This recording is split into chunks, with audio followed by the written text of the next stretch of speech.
यस्तै हो जीवन, सुख दुःख यस्तै हो जीवन, जुन बिनाको रात जस्तै हो जीवन।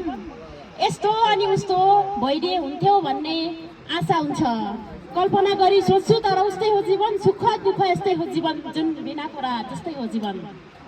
धन्यवाद छ। आजको यो सुनचरी झरनाको पर्यटन प्रवर्धनका लागि रचना वाचन घुम्ती बैठक तथा भेटघाट कार्यक्रमका कुशल सञ्चालक आदरणीय साइनले देवर हरेक क्षेत्रमा मभन्दा अग्रसर हुनुहुन्छ।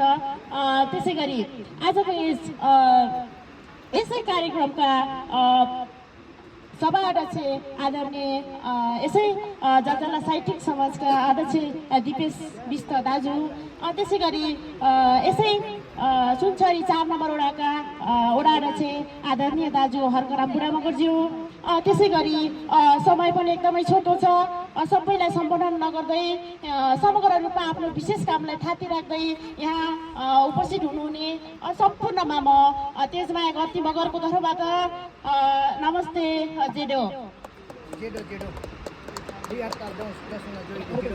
म चाहिँ त्यतिको धेरै रचना चाहिँ गर्दैन, त्यही पनि छोटो प्रयास गर्ने तपाईँहरूको माझ अनुमति चाहन्छु।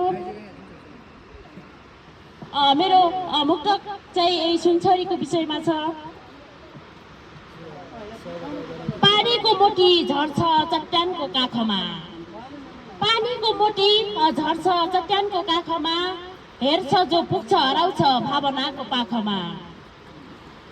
सुनचरी तिमी अनि प्रकृतिको माया, सुनचरी तिमी अनि प्रकृतिको माया, रोल्पाको मुटुमा बस्यो शान्तिको आँखामा, पानीको मोटी झर्छ चट्टानको काखमा, हेर्ने जो पुग्छ हराउँछ भावनाको पाखमा। त्यसै गरी अर्को रहेको छ, तिम्रो झरझर बग्ने आवाजले बोल्छ, सुनचरी तिम्रो झरझर बग्ने आवाजले बोल्छ, रोल्पाको आत्मा तिम्रो मुस्कानमा घोल्छ।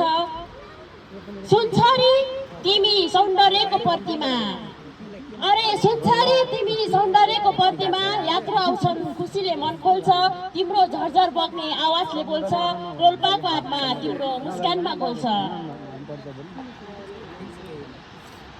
मुस्कुराउँछ आकाश जब तिमी चम्किन्छौ, सुनचरी मुस्कुराउँछ आकाश जब तिमी चम्किन्छौ, घामको किरणमा इन्द्रेणी बनिन्छौ।